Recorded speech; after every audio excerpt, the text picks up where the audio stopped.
자, 우리 말씀을 보도록 하겠습니다. 히브리서입니다. 오늘 주신 말씀 히브리서 6장입니다. 6장 13절에서 15절까지의 말씀입니다. 네, 화면을 보셔도 되고요. 또 가지고 계신 성경이나 핸드폰 보시면 되겠습니다. 6장 13절에서 15절 제가 우리 3절입니다. 우리 같이 한 목소리로 한번 말씀 읽어보도록 하겠습니다. 봉독하겠습니다. 시작. 하나님이 아브라함에게 약속하실 때에 가리켜 맹세할 자가 자기보다 더 큰 이가 없으므로 자기를 가리켜 맹세하여 이르시되 내가 반드시 너에게 복 주고 복 주며 너를 번성하게 하고 번성하게 하리라 하셨더니 그가 이같이 오래 참아 약속을 받았느니라. 아멘.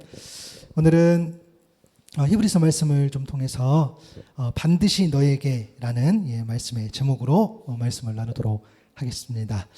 예, 여러분 너무 감사하고요. 우리 하노이 샘물교회 인사하겠습니다. 하나님은 당신을 제가 하면 나머지 동사를 여러분들이 채우시면서 인사하면 되겠습니다. 하나님은 당신을 부르십니다. 하나님 당신을 계획하십니다. 하나님 당신을 사랑하십니다. 아멘. 여러분 부르시고 계획하시고 사랑하시는 그 하나님을 오늘 또 만날 수 있기를 바랍니다. 여러분 맹세해 보셨습니까? 맹세. 맹세라는 것은 어떤 일정한 약속이나 또 목표를 꼭 실천하겠다고 다짐하는 것, 그것이 바로 맹세이지요. 사실 맹세라는 표현을 막 쓰고 있는 것 같지는 않아요. 우리가 맹세한다라기보다는 약속한다라는 의미를 더 표현을 쓰겠죠. 그리고 이 맹세와 같은 게 뭘까라고 생각해 보면 서약이 아닐까 싶습니다. 그렇죠? 맹세, 뭐 약속, 서약, 서원 다 이렇게 비슷한 의미인 것 같은데요. 우리는 대부분 다 이렇게 서약도 합니다. 맹세도 하고 가장 우리가 서약하면 생각나는 게 혼인 서약 있죠. 물론 여기는 이제 결혼을 안 하신 분도 있긴 하지만 보통 이제 결혼식 하면 혼인 서약을 하게 되죠. 생각나느냐? 생각이 안 납니다. 그렇죠? 그것을 뭐 보통 이제 결혼식 하면은 그 시간에 사실 기억이 안 나죠. 뭐라 하시는지 기억도 안 나고 하는데 제가 이렇게 그날 좀 생각해 보면서 어떤 좀 이렇게 검색을 해봤는데 어떤 분이 이런 부부가 혼인 서약을 했더라고요. 아내가 해주는 어떤 음식도 맛있게 먹으며 맛있다는 말을 아끼지 않겠습니다. 다만 정말 맛이 없었을 때는 맛이 있었을 때는 아내가 좋아하는 스타벅스와 아이스크림을 사다 주겠습니다. 뭐 이렇게 서약을 해요. 그러니까 아내가 먹는 것을 좋아하는 남편을 위해 집 주변 맛있는 반찬 가게들을 열심히 찾아보고 1년에 2번은 즉석을 만들어 줄 수 있도록 하겠습니다. 이렇게 막 그 결혼 서약을 하더라고요. 그리고 또 이런 내용이 있습니다. 설거지를 해도 깨끗해지지 않는 접시를 보고 속상해하는 아내를 위해서 설거지는 꼭 늘 항상 제가 하겠습니다. 이렇게 신랑이 서약을 하더라고요. 이걸 하면 안 되겠죠. 그러니까 아내가 정리정돈을 잘 못하는 남편을 위해 물건을 쌓아두지 않고 잘 정리하겠습니다. 이렇게도 하고 또 이 내용이 참 문제가 되더라고요. 외출을 좋아하는 아내를 위해 주말 중 하루는 소파에서 낮잠을 자는 것을 포기하겠습니다. 그러니까 신부가 가끔은 친구들과 함께하는 남자만의 시간이 필요하다는 것을 너그러이 이해하겠습니다. 이렇게 하더라고요. 굉장히 제가 좋아하는 거죠. 좋아하는 그런 서약인 거죠. 이렇게 서약도 하고 이렇게 합니다. 사실 생각해 보면 이 혼인 서약을 이렇게 하지 않는 결혼식은 없는 것 같아요. 그러면 왜 굳이 그걸 다 할까라고 생각해 보면 사실 어떤 법적인 의무가 없죠. 그리고 지키지 않아도 특별히 문제될 게 없다라는 믿음이 있는 것 같아요. 그렇죠? 그 서약을 했는데 그것을 지킬 수도 있고 안 지킬 수도 있고라는 생각을 또 하게 되는 거죠. 사실 사람과 사람의 약속이 좀 그런 것 같기도 합니다. 어떤 사람은 반드시 약속을 지킵니다. 그렇죠? 그리고 또 어떤 약속은 반드시 지켜지기도 합니다. 물론 100%는 아니지만 또 사람과 사람은 늘 변수가 있지요. 그러나 성경에 나오는 이 맹세, 이 약속은 좀 다릅니다. 왜냐하면 맹세가 중요한 이유는 그들의 맹세, 특별히 이제 유대인들에게 맹세가 중요한 이유는 뭐냐면 하나님의 이름으로 하기 때문입니다. 출애굽기 20장 7절에 보면 너는 내 하나님 여호와의 이름을 망령되게 부르지 말라. 여호와는 그의 이름을 망령되게 부르는 자를 죄 없다 하지 아니하리라 라고 기록이 되어 있어요. 망령되게 부르지 마라 해서 이 망령되다라는 표현, 이 국어사전에 보면 늙거나 정신이 흐려서 말이나 행동이 정상을 벗어났을 때 또 그런 상태를 우리가 망령됐다라는 표현을 쓰는데, 망령되어 부르지 말라라는 표현은 결국에는 함부로 부르지 말라라는 거죠. 함부로 부르면 안 된다. 하나님의 이름을, 그런 거죠. 그래서 하나님의 이름을 가치 없게 부르지 말고, 거짓되게 부르지 말고, 무익하게 부르지 말고, 헛되게 부르지 말고, 허탄하게 그렇게 하나님을 이름을 함부로 부르지 못한다. 그렇게 하면 안 된다라는 것을 이야기하는 겁니다. 시편 20편 7절에 보면 어떤 사람은 병거, 어떤 사람은 마르지 않아 우리는 여호와 우리 하나님의 이름을 자랑한다라고 기록해요. 고백합니다. 시인이. 병거라든가 말은 세상의 힘이죠. 또 능력을 상징합니다. 그 땅의 힘을 이야기하겠죠. 온 우주 만물을 주관하시는 하늘의 힘, 그 힘의 주관자이신 하나님의 이름을 자랑한다고 오늘 이 시편은 기자는 고백합니다. 그래서 하나님의 이름이 굉장히 중요합니다. 여러분, 이 맹세가 뭘까라고 했을 때 이 라이프 성경 사전의 이 맹세의 정의를 보면 이렇습니다. 잘 들어보세요. 내가 말한 내용에 진실함을 불변하는 진리 혹은 불변하는 권세의 심판 아래에 거는 것이라고 기록이 되어 있어요. 다시요. 진실함. 그러니까 내가 말한 진실함을 어떤 불변하는 진리가 있고 혹은 불변하는 권세의 그 심판 아래에 건다. 맹세한다. 라는 거겠죠. 그래서 성경에서는 하나님 앞에서 자신의 말과 행동이 신실하며 약속한 바를 반드시 이루겠다는 그 서약을 맹세라고 이야기해요. 그리고 신을 지키기 위해서 사람과 사람 사이에 행하는 약속이다 라고 정의를 보통 이렇게 라이프 성경사전에서 합니다. 여러분, 그 사사기 11장에 보면은 이 입다 이야기가 나요. 11장 30절 31절에 보니까 그가 여호와께 서원하여 이르되 주께서 과연 암몬 자손을 내 손에 넘겨주시면 내가 암몬 자손에게서 평안히 돌아올 때에 누구든지 내 집 문에서 나와서 나를 영접하는 그는 여호와께 돌릴 것이니 내가 그를 번제물로 드리겠나이다 하니라. 이게 무슨 내용이냐면 그가 여호와께 소원했어요. 이게 맹세했다는 거겠죠. 이 암몬 자손을 이기고 돌아온다면, 그렇게 해주신다면 나를 마종 나온 그 사람이 하나님 겁니다. 내가 번제물로 드리겠습니다 라고 그렇게 지금 맹세하고 서원하는 장면이에요. 그렇게 한 이유가 있겠죠. 이 암몬과의 싸움이 그만큼 중요했기 때문이겠죠. 그래서 결국에는 암몬과의 전쟁을 이기게 해주십시오 라는 그 맹세와 소원입니다. 근데 감사하게 그 하나님 은혜로 입다가 승리를 해요. 그래서 돌아오는데 하필이면 맨 먼저 마중 나온 사람이 그의 딸이었어요. 성경에는 무남동녀라고 기록이 되어 있습니다. 딸이 이렇게 온 거죠. 그러니까 이제 입다 입장에서는 딸을 보는 순간 어떻게 해요? 무너집니다. 맹세가 생각이 나는 거죠. 돌이킬 수 없어요. 그런데 이 딸이 더 대단해요. 아버지의 말에 동의를 합니다. 하나님이 이미 암몬과의 싸움을 이기게 해 주시지 않았습니까? 그러니 아버지는 맹세하신 대로 하십시오라고 이야기를 합니다. 그러면서 이제 부탁은 하는 거죠. 대신 부탁이 있는데 2달만 그 정도만 좀 이렇게 말미를 주신다면 지금 제가 성경 이야기하는 거예요. 내가 처녀로 죽느니 내가 친구들과 함께 산에 가서 실컷 웃도록 좀 해주십시오. 그렇게 2달만 시간을 주고 그 맹세를 좀 지키면 좀 좋을 것 같아요라고 이 딸이 이야기합니다. 그래서 실제로 그렇게 지키죠. 그리고 번제물로 드리는 그런 장면이 바로 성경에 나옵니다. 사실 저희들이 생각하는 그런 어떤 상식으로는 이해는 안 되죠. 그렇죠? 그러나 이렇게 하나님 맹세하고 서원하는 것이 얼마나 큰지가, 그 이름을 놓고 맹세하고 서원했다는 것이 얼마나 큰 의미가 담겨 있는지 우리가 성경을 보면 알 수 있어요. 오늘 본문의 이야기가 이 맹세하고 약속한 그 이야기인데 사람과 사람 사이의 약속이 아니라 하나님과, 그렇죠? 창조되신 하나님과 어떤 피조물과의 그런 관계에서 오는 그런 약속입니다. 그 사람이 바로 아브라함인데요. 우리가 아는 맹세와는 조금 다른 장면이에요. 오늘 보면 13절에 보니까 하나님이 아브라함에게 약속하실 때에 가리켜 맹세할 자가 자기보다 더 큰 이가 없으므로 자기를 가리켜 맹세하여 라고 기록이 되어 있어요. 우리가 앞서도 살펴본 것처럼 맹세라는 것은 결국에는 내 진실함을 위해서 불변하는 진리, 불변하는 어떤 그런 권세의 심판 아래에 거는다고 이야기했어요.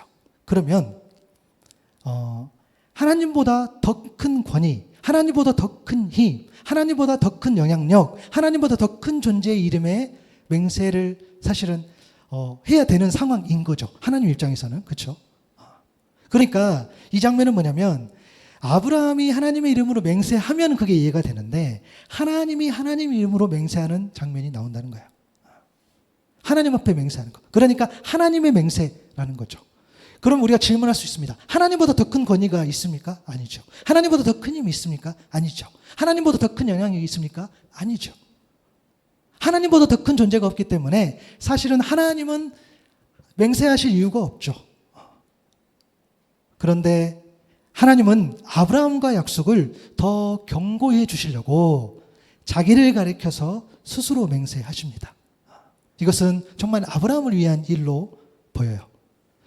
민수기 23장 19절에 보면 하나님은 사람이 아니시니 거짓말을 하지 않으시고 인생이 아니시니 후회가 없으시도다. 어찌 그 말씀하신 바를 행하지 않으시며 하신 말씀을 실행하지 않으시랴. 무슨 말씀입니까? 나의 약속은 거짓이 아니다. 나의 맹세는 후회가 없다. 나는 내가 말한 것을 행한다. 너도 맹세할 때 가장 큰 권위인 나의 이름에 맹세하는 것처럼 나 또한 나 스스로에게 맹세한다 라는 하나님의 의미입니다.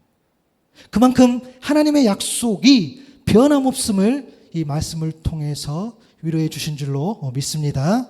하나님께서 그렇게 아브라함을 통해서 약속해 주신 그 약속, 맹세해 주신 그 약속이 뭡니까? 오늘 보면 14절이죠. 이르시되 내가 반드시 너에게 복을 주고 또 복 주며 너를 번성하게 하고 또 번성하게 하리라 하셨더니, 여러분, 복 주고 복 준다, 번성하게 하고 번성하게 한다, 그 말은 내가 너를 형통하게 하겠다라는 그 하나님의 말씀인 거죠. 이 말씀은 창세기 22장 17절의 말씀을 인용한 것으로 봅니다. 내가 내게 큰 복을 주고 내 씨가 크게 번성하여 하늘의 별과 같고 바닷가의 모래와 같게 하리니 내 씨가 그 대적의 성문을 차지하리라. 여러분, 이 말씀의 배경은 이제 17절을 읽었는데 그 15절 16절에 보면은 여호와의 사자가 하늘에서부터 두 번째 아브라함을 불러 주신 그 말씀이에요. 이 말씀을 주실 때도 하나님 뭐라고 하셨냐면 내가 나를 가리켜 맹세한다 그랬어요. 그렇게 말씀합니다. 그러니까 하나님은 지속적으로 계속해서 약속의 말씀을 주셨을 때에 반드시 성취된다고 염려하지 말라고 계속 이야기하신다는 거예요. 우리에게, 그러니까 여러분에게 주신 말씀이 있어요. 여러분에게 주신 하나님의 감동이 있어요. 그런데 하나님께서 그 말씀을 주실 때는 지속적으로 계속해서 그 말씀을 내가 반드시 지킨다, 내가 반드시 이룬다 라고 그렇게 말씀하신다는 겁니다. 여러분, 그러면 두 번째 불러서 이야기했어요. 첫 번째 뭐라고 하셨을까요? 우리가 잘 아는 말씀이죠. 창세기 12장 1절 2절이죠. 여호와께서 아브라함에게 이르시되 너는 너의 고향과 친척과 아버지의 집을 떠나 내가 내게 보여줄 땅으로 가라고 이야기했어요.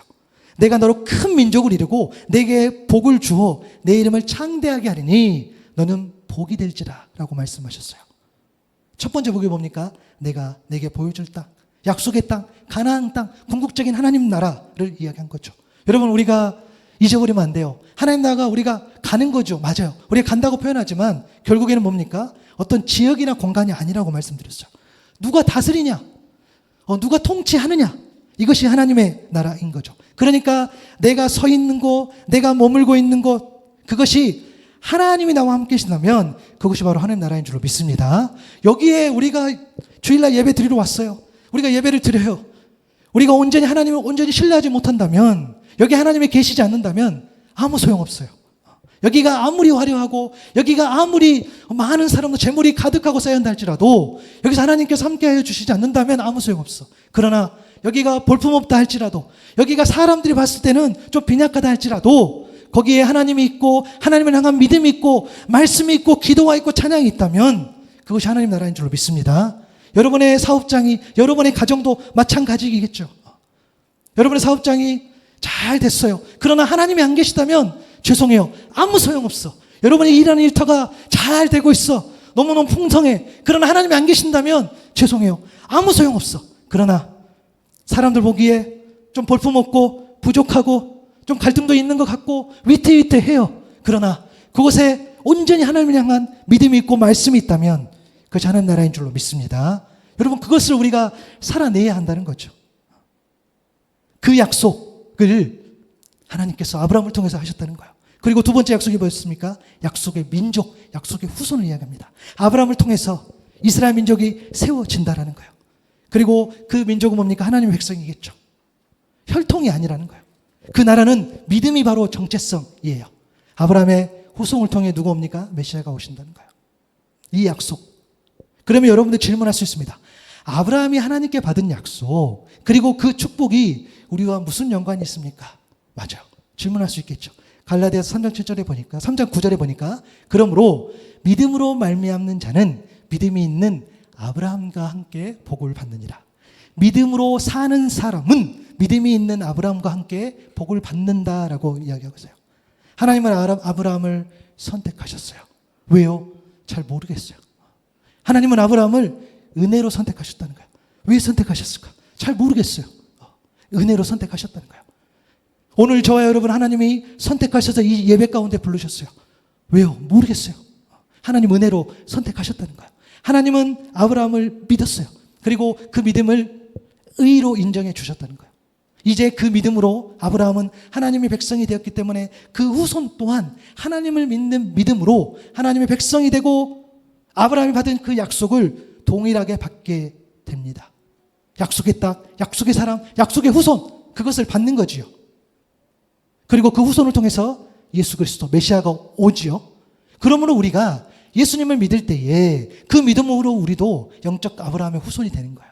그리고 그 아브라함과 함께 그가 받은 약속을 우리도 받게 되고 그 약속을 통한 복도 누리게 되는 줄로 믿습니다. 그러므로 오늘 말씀, 반드시 너에게 복을 주겠다, 반드시 너를 형통하게 하겠다, 번성하게 하겠다, 이 말씀이 저와 여러분에게 동일하게 임하는 말씀이라는 거예요. 다른 사람 말씀이 아니라, 아브라함의 주신 그 말씀이 아니라 그에게 1차적으로 주셨지만 동일하게 우리도 믿음으로 받는 말씀인 줄로 믿습니다. 반드시 너에게 복 준다, 번성하게 한다, 형통하게 한다는 그 말인데, 맞아요. 우리가 그 믿음으로, 그렇죠, 우리가 아브라함의 자손, 그러니까 우리가 영적으로 우리가 그 믿음으로 아브라함의 후손이 되었어요. 그리고 그 후손을 통해서 예수 그리스도가 오시고, 그럼으로써 우리가 어떻게 됩니까? 구원의 문이 열렸다는 거예요. 우리가 이제 예수님을 믿는 믿음으로 그 구원의 문이 열린 문으로 우리가 들어갔어요. 사망의 길에서 생명의 길로, 또 세상의 어떤 그런 갇혀서 노예의 그 삶에서 하나님의 나라의 어떤 자녀로서 그 자유의 삶으로 우리 길이 바뀌고 방향이 바뀌었다는 겁니다. 물론 여러분, 우리가 오늘 말씀 너에게 복을 준다 이야기했을 때에 이 땅에서의 어떤 그런 복을 우리가 생각하지 않을 수 없어요. 눈에 보이는 어떤 그런 풍성함들, 맞아요. 우리는 이 땅에 살아가기 때문에 그 복에 대해서 우리가 생각합니다. 물론 하나님께서 복을 이야기하실 때에 어떤 물질의 복이라든가 어떤 세상의 복을 뺀 어떤 그런 배제된 복을 이야기하지 않으셨어요. 하나님 필요하시면 복을 주시죠. 하나님 필요하시면 재물을 주세요. 그것은 맞아요. 사무엘상 2장 7절을 보면 여호와는 가난하게도 하시고 부하게도 하시며 낮추기도 하시고 높이기도 하시는도다. 맞아요. 근데 우리는 이 말씀 이렇게 받고 싶어요. 하나님, 가난하게는 마시고 부하게만 해주시면 안 됩니까? 우리가 이렇게 받고 싶을 때가 있죠. 또 낮추시기도 하신다고 했는데 좀 높이기만 해주시면 안 됩니까? 라고 우리가 말씀을 받고 싶을 때도 있어요. 하나님께서 그렇게 복 주신다는 거죠. 잠언 30장 8절 9절에 보면 너무나도 참 저는 이거를 여러분 진짜 복으로 생각했으면 좋겠어요. 곧 헛된 것과 거짓말을 내게서 멀리 하옵시며 나를 가난하게도 마옵시고 부하게도 마옵시고 오직 필요한 양식으로 나를 먹이시옵소서. 혹 내가 배불러서 하나님을 모른다, 여호와가 누구냐 할까 하며 혹 내가 가난하여 도둑질하고 내 하나님의 이름을 욕되게 할까 두려워함이니이다. 맞아요. 오직 여러분, 우리가 자꾸 복에 대해서 이야기하면 더 많은 소유를 생각하게 돼요. 맞아요. 더 많은 어떤 것들, 이해됩니다. 막 불안해요. 염려하고, 그렇죠? 미래가 막 걱정스러워요. 그래서 재물이 있길 바라고, 또 뭔가가 어떤 내가 또 높은 위치에 있기를 바랍니다. 정말 그것이 이왕이면 정말 하나님께서 그렇게 채워주면 좋겠죠. 그렇게 이야기하는 거죠. 맞아요. 그런데 오늘 이 말씀처럼 오직 필요한 양식으로 나를 먹이시는 그 하나님의 은혜가 진짜 복인 줄로 믿습니다. 여러분 그것을 좀 복으로 여겼으면 좋겠어요. 정말 필요한 만큼. 여러분 우리가 형통 생각하면, 복 생각하면 여러분 잘 아는 요셉이 생각날 겁니다. 창세기 39장 2절 3절에 보면 여호와께서 요셉과 함께 하심으로 그가 형통한 자가 되어 그의 주인 애굽 사람의 집에 있으니 그의 주인이 여호와께서 그와 함께 하심을 보며 또 여호와께서 그의 범사에 형통하게 하심을 보았더라라고 기록이 되어 있어요. 여기서 형통이 곧 복이라고 우리가 봐도 될 것 같아요. 여러분 이 형통에 담긴 의미를 생각해 보면 세 가지 정도 뜻이 있어요. 하나는 이루는 것, 달성하는 것, 전적으로, 그렇죠?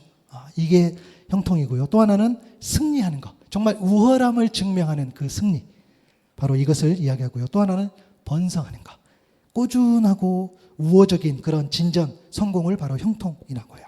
그런데 이 형통의 시작이 여호와께서 요셉과 함께 한다라고 성경에 기록되어 있어요. 맞아요. 이게 형통의 시작이에요. 그럼 형통의 증거가 뭐냐면 그의 주인이 여호와께서 그의 함께 하심을 봤다고 했어요.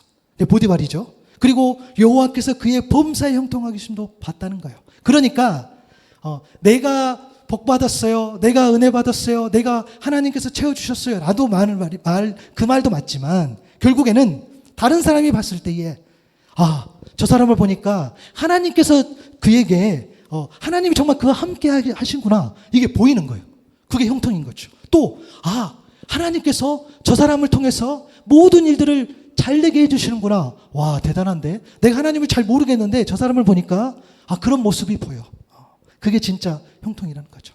이 모습이 이 요셉을 통해 나오기 때문에 그래서 여러분 요셉을 보고 하나님이 함께 하셨다는 것을 우리가 깊이 묵상할 수 있다는 거예요. 그가 총리가 되어서 그가 엄청난 오랜 시련을 겪어서 어떤 높은 위치의 자리에 가서 우리가 또 그거에 대해서 은혜를 받는 것도 있지만 더 본질적인 것은 바로 여기가 있어요. 여러분 너무 도전이 되지 않았어요? 진짜 형통인 거죠. 내가 막 잘나고 내가 해서 막 내가 내 이야기 할 수도 있죠. 그러나 하나님을 모르는 자가 봤을 때에 정말 하나님과 함께 하는구나. 하나님과 함께 하니까 모든 일들이 정말 안 될 일도 되어지는구나 라는 것을 보게 되는 거죠. 여러분들 좀 그러한 삶을 살 수 있기를 바랍니다. 정말 그랬으면 좋겠어요. 정말 그러시기를 바라요. 내 힘으로 형통한 자가 되는 것이 아니라 하나님께서 함께 하심으로 형통한 자가 되는 것이 복이라는 거예요. 그렇다면 이 약속과 복을 아브라함이 어떻게 받았냐는 거예요. 오늘 보면 15절입니다. 한번 우리 같이 한번 읽어볼까요? 시작. 그가 이같이 오래 참아 약속을 받았느니라. 아멘. 여러분 오늘 본문을 13절 14절까지 묵상하면 반드시 너에게 복 준다. 여기서 끝나요. 그러나 오늘 본문을 15절까지 묵상해 보면 반드시 오래 참는 너에게 내가 복을 주겠다라는 것이 이 말씀의 내용이에요. 어떤 특별한 무언가를 해서가 아니라 오래 참아 약속을 받았다고 성경은 말하고 있습니다. 여러분 이 아브라함의 오래 참음의 근거가 어디 있어요? 그가 약속을 받았을 때에 창세기 12장 4절의 기록처럼 아브라함이 하나를 떠날 때에 75세라 그랬어요. 그리고 하나님이 언제 나타나시냐? 창세기 17장 1절에 나타나요. 그때 99세. 그때에도 후손이 될 만한 자녀는 없었어요. 그리고 창세기 21장에 이삭이 그에게 태어날 때가 바로 100세. 물론 아브라함 입장에서는 25년, 우리가 봤을 때는 그런 것보다 할 수 있겠지만 아브라함 입장에서는 그 오랜 세월, 오랜 참음이 있은 후에 약속을 받았다는 거예요. 여러분, 오래 참는 것은 인내입니다. 그런데요, 이 인내를 생각할 때 나의 인내만을 우리는 생각하죠. 아니요. 나의 인내 위에 역사하시는 하나님의 인내가 있음을 우리는 잊지 않아야 합니다. 저와 여러분이 회개하며 구원에 이르기까지 하는 그 하나님의 인내, 저와 여러분이 속사람이 변화되어 성숙한 그리스도인으로 살아갈 때까지 오래 참아주시는 그 인내가 바로 하나님의 인내라는 거예요. 그 인내, 그분의 사랑입니다. 고린도전서 13장 4절과 7절에 나와 있는 것처럼 사랑은 오래 참고 모든 것을 참으며 모든 것을 믿으며 모든 것을 바라며 모든 것을 견디느니라. 그분의 사랑은 모든 것에 오래 참아주시는 그런 사랑이죠. 그분의 사랑은 나의 모든 연약함에도 믿어주시는 사랑이에요. 그분의 사랑은 나의 부족함에도 나의 속사람의 변화를 바라시는 그런 사랑입니다. 그분의 사랑은 나의 모든 죄악 속에서도 모든 것을 견뎌주시는 그 사랑. 그분의 사랑은 우리가 여전히 죄인 되었을 때에도 십자가에서 사랑하는 아들을 내어주시면서까지 확인시켜주는 사랑, 그 사랑입니다. 이 사랑이 바로 아브라함이 오래 참을 수 있었던 길이요, 또 오래 기다릴 수 있었던 힘이요, 그가 믿음의 사람으로 거듭날 수 있었던 그런 시작이요 마침이 된 줄로 믿습니다. 여러분, 환경, 시련, 그런 역경들 그 아래에서 끝까지 참고 견뎌내는 그런 어떤 능력, 그런 것들, 그런 어떤 마음의 어떤 자세나 태도가 바로 오래 참는 거죠. 아브라함이 인내했습니다. 또 우리가 잘 아는 이삭도, 야곱도, 요셉도, 다윗도, 선지들도 인내했죠. 그리고 예수님이 인내하셨죠.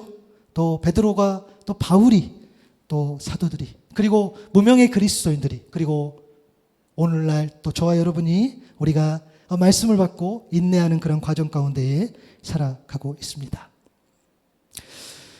이 인내에 대해서 조금 더 우리가 더 깊이 있게 나아가길 소망하는데요. 우리가 이 아브라함의 인내, 또 하나님의 약속에 대해 묵상할 때요, 우리가 놓치면 안 되는 내용들이 있습니다. 그래서 그 내용들을 몇 가지 정리하면서 조금 더 깊이 있게 갔으면 좋겠는데요. 첫째는 하나님의 약속이 있다고 해서 현실에 무조건 다 좋은 것은 아니라는 겁니다. 창세기 12장부터 21장까지 25년 가까이 약 그 정도 걸렸죠. 아브라함 입장에서는 굉장히 긴 시간들, 기근이 있었습니다. 또 아브라함 어떤 그 조카 롯이죠. 그런 갈등이 있었고요. 또 롯을 구하기 위한 어떤 그런 전쟁들도 있었고, 또 여러 실수들도 있었어요. 아슬아슬한 순간들이 되게 많았다는 거예요. 여러분, 우리 이 하노이 샘물교회만 봐도 그래요. 저희 가정이 2022년 3월에 이 사역을 결정하고도요. 그리고 파송 예배를 드리기까지도 수개월이 걸리고, 교회를 찾는 데까지도 걸리고, 그렇게 예배를 드리고 또 여기에 나오는 데까지 한 1년 정도 걸렸어요. 그리고 이 공간을 찾는 데까지도 벌써 8개월, 거의 약 10개월이 걸렸어요. 그리고 또 카페를 통해서 하는 것까지도 또 수개월이 걸리고, 그렇죠. 그리고 오늘 이렇게 예배 드리는 것까지도 굉장히 오랜 시간이 걸렸다는 거예요. 내가 아무리 선한 의도를 가지고, 내가 아무리 하나님 앞에 나아간다고 해도, 정말 하나님 약속의 말씀을 주셨다 해도 현실은 또 이루어지는 것들은 우리의 생각과 분명히 다르다는 거예요. 뭐 저희들 삶만 그렇습니까? 여러분 똑같잖아요. 어떤 하나님 말씀을 주셨어요. 어떤 계획을 주셨는데 여전히 현실은 똑같이 진행이 된다는 거예요. 하나님의 약속에 관해서 현실이 바뀌지 않고 지체될 수 있다는 겁니다. 그것 때문에 좌절될 수도 있겠죠. 그러나 오늘 분명히 말씀드립니다. 가장 중요한 것은 뭐냐면, 여러분, 그 약속 자체에 있다는 거예요.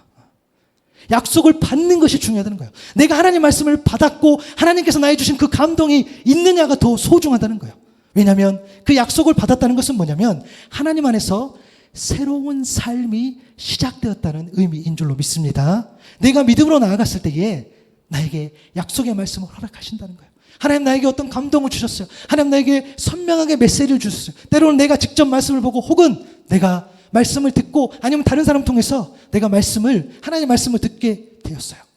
그 약속 자체가 너무 소중하다는 거예요. 약속 자체가 중요하고 그 약속을 신뢰한다면 현실이 바뀌어도, 혹은 바뀌지 않아도 여러분 문제가 되지 않아요. 왜요? 하나님의 약속은 반드시 이루어지니까요. 또 약속 자체가 중요하고 그 약속을 신뢰한다면 시간이 늘어나도, 혹은 당겨져도 문제가 안 됩니다. 안 되겠지요. 하나님의 약속은 이미 달성될 거니까요. 또 특별한 일이 생겨도, 혹은 평범한 일상이 계속된다 하더라도 모두 하나님 안에서 새로운 의미요, 새로운 삶인 줄로 믿습니다. 그래서 하나님의 약속이 있다고 해서 현실이 좋은 것은 아니라는 것을 우리가 놓치면 안 될 것 같고요. 또 하나는 하나님의 약속이 있다고 해서 실수가 없는 것은 아니라는 겁니다. 약속을 주셨지만 그 약속을 이루기까지 오랜 시간이 걸렸죠. 창세기 16장 2절에 보니까 사레가 아브라함에게 이르되, 여호와께서 내 출산을 허락하지 아니하셨으나 원하건대 내 여종에게 들어가라. 내가 혹 그로 말미암아 자녀를 얻을까 하노라 하며 아브라함이 사레의 말을 들었다라고 기록되어 있어요. 여러분, 이 부분을 아브라함의 실수, 조급함으로 해석합니다. 맞아요. 틀린 말이 아니죠. 하나님의 약속은 아브라함 또 사례를 통해서 통한 그 후손이기 때문에 아브라함이 다른 방법을 썼다고 하면 그것은 분명 잘못한 거죠. 그러나 잘 보면 무조건적으로 아브라함이 조급했고 믿음 없었다라고 보기는 어려워요. 왜냐하면 사례는 여호와께서 내 출산을 허락하지 않았다고 이야기해요. 그 말은 뭡니까? 하나님의 약속을 기억을 하고 있었어요. 그러니까 아니 이상하다. 하나님께서 말씀을 주셨는데 분명히 우리를 통해서 자녀를 허락하시고 그것이 바로 약속의 후손이 되고 그것이 하나님의 어떤 나라를 이루는 데 연결이 되는데 왜 아무 소식이 없지? 그래서 그러면 여정을 통해서라도 일단 자녀가 있어야지 후손이 연결되니까 맞죠? 틀린 말이 아니에요. 그래서 그렇게 하나님의 뜻을 이루는 일이라 생각했기 때문에 사례가 먼저 제안한 거죠. 믿음이 없었던 게 아니라 오히려 믿음이 있었던 것 아닐까라는 생각해 볼 수 있다는 거예요. 전혀 아무 생각 없이 그렇게 한 게 아니라 아니 이렇게 되어야 될 것 같은데 그러나 분명 하나님의 뜻은 아니었다는 겁니다. 하나님 입장에서는 그것은 실수였고 조급함이었어요. 그래서 우리가 하나님의 약속이 있다고 해서 우리의 실수가 없는 것은 아니라는 겁니다. 조급할 수 있고 또 조급하면 실수하기 마련이고 이것이 쌓이고 쌓이면 하나님의 뜻과 멀어질 수 있음을 우리는 받아들여야 되는 거예요. 하나님 뜻 안에서 우리도 여전히 실수할 수 있다는 거예요. 소설가 프란츠 카프카가 이런 말을 했어요. 인간에게 큰 죄가 두 가지 있으며 다른 죄도 모두 여기서 나온다. 조급함과 게으름이다. 나는 인내해야 될 때 조급해 하지는 않았는지 우리가 좀 생각해 보면 좋겠고요. 나는 맹목적이고 막연한 믿음에 기대어서 그 게으름에 놓여 있지는 않은지 우리가 점검하고 또 점검할 수 있어야겠습니다. 그리고 마지막 하나만 더 살필게요. 하나님의 약속이 있다고 해서 인내가 필요 없는 것은 아니라는 거예요. 야고보서 5장 7절에 보면 그러므로 형제들아 주께서 강림하시기까지 길이 참으라. 보라 농부가 땅에서 나는 귀한 열매를 바라고 길이 참아 이른 비와 늦은 비를 기다리나니라고 기록이 되어 있어요. 우리가 앞에서 묵상했지만 반드시 너에게 복주겠다 이 말씀을 여러분 잘못 받아들이고 다르게 적용하면 우리는 은혜가 안 돼요. 왜냐하면 하나님이 생각하시고 하나님이 원하시는 복은 우리 눈과는 전혀 다르다는 거야. 내가 생각하는 복은 당장 눈에 띄어야 되겠고 당장 뭔가 화려해야 되겠고 당장 이뤄야 되겠고 당장 풍성해야 되겠지만 그것은 하나님 방법이 아니라 하나님 복은 여전히 사람하고는 다르다는 거예요. 반드시 너에게 복 주겠다가 아니라 반드시 오래 참는 너에게 복 주겠다가 저와 여러분을 향한 또 저와 여러분을 위한 하나님의 본심이고 이것을 온전히 믿고 신뢰하는 것이 진짜 믿음인 줄로 믿습니다. 반드시 오래 참는 이게 필요하다는 거예요. 그래서 야고보 사도도 가장 큰 복이며 복 자체이시는 그 예수님의 다시 오심을 길이 참으라고 권면하고 있어요. 여러분 길이 참으라고 하면서 농부의 이미지를 보여줬어요. 농부는 어떻게 합니까? 열매 맺기 위해서 땅을 가꾸죠. 씨도 뿌립니다. 최선을 다해 관리하지요. 아침 저녁으로 돌봅니다. 늘 그곳에 마음을 두지요. 그리고 이른 비와 늦은 비를 기다립니다. 이 과정이 순조롭게 진행될 때 농부는 비로소 귀한 열매를 얻지요. 그런데 저 여러분은 이 모든 과정을 생략하고 싶어 합니다. 알아서 땅이 가꾸어지길 바라죠. 알아서 좀 씨가 뿌려지기를 바라고 최선을 다해 관리하지 않아도 잘 되어지기를 바라고 굳이 아침 저녁으로 돌보지 않아도 잘 돌봐지기를 소망합니다. 왜요? 하나님의 약속이 있으니까 하나님이 함께 하신다고 하셨으니까 하나님 나에게 감동을 주셨으니까 하나님 나에게 말씀을 주셨으니까 굳이 내가 잘 관리하지 않아도 되겠지라는 명분을 내어서 우리는 그런 과정들을 생략하고 싶어 해요. 왜냐? 기다리는 것은 힘든 일이에요. 지루한 일이기에 그렇습니다. 그러나 또 한편으로는 여러분 기다리면서 아무것도 하지 않으면 그것은 또한 진정한 기다림이 아니라는 거예요. 여러분 농부가 아무 일도 하지 않고 아무 관리도 하지 않는다면 이른 비가 늦은 비가 적당하게 내려와도 열매를 못 맺겠지요. 또 아무리 최선을 다한다 해도 준비를 다 해도 늦은 비와 이른 비, 이 비가 내리지 않는다면 이 또한 열매를 맺지 못할 겁니다. 그러므로 모든 과정이 성실하고 진정성 있게 진행이 되되 모든 결과를 하나님 앞에 맡기고 우리는 우리에게 맡겨진 일을 게으르지 않게 해 나가야 한 것이죠. 그것이 진짜 인내고 그것이 하나님의 약속을 받은 자의 진정한 인내의 삶인 줄로 믿습니다. 여러분, 우리가 좀 인내를 잘못 해석하지 않기를 바라요. 오늘 말씀을 통해 반드시 너에게 복을 주겠다, 이 말씀을 붙잡는 인생에서 반드시 오래 참는 너에게 복 주겠다, 이 말씀을 붙잡는 인생으로 나아가는 저와 여러분 될 수 있기를 바랍니다. 여러분, 오늘 말씀을 제가 제목을 반드시 너에게라고 했어요. 그런데 사실은 반드시 오래 참는 너에게라고 하고 싶었지만 제가 그 말씀을 그렇게 쓰지 않는 이유가 뭐냐면, 오래 참는 이 표현은 믿음의 눈이 아니고서는 볼 수가 없어요. 믿음이 아니고서는 반드시 오래 참는 너에게 복 주겠다, 이 말씀을 받을 수가 없다라는 거예요. 그래서 오늘 말씀의 제목을 반드시 너에게로 드렸지만, 여러분, 믿음의 눈으로 반드시 오래 참는 너에게로 해석할 수 있기를 바랍니다. 오래 참으며 그 사람에게 오래 참으며 인내하는 그 사람에게 가장 중요한 것은 믿음입니다. 요한일서 5장 4절에 보니까 무릇 하나님께로부터 난 자마다 세상을 이기느니라, 세상을 이기는 승리는 이것이니 우리의 믿음이니라. 이 믿음과 인내는 여러분 함께 갈 수밖에 없어요. 하나님의 약속의 말씀이 있지만 믿음이 아니고서는 현실이 좋지 않음을 이겨낼 수 없기 때문입니다. 믿음이 아니고서는 실수했을 때 돌이킬 수 없기 때문이요. 믿음이 아니고서는 인내가 정말 필요하다는 그 하나님의 뜻을 온전히 깨달아 할 수 없기 때문이에요. 그래서 믿음과 인내가 같이 간 것을 우리가 알아야 되겠죠. 그리고 이 믿음과 오래 참는 인내는 또한 소망과 함께 갑니다.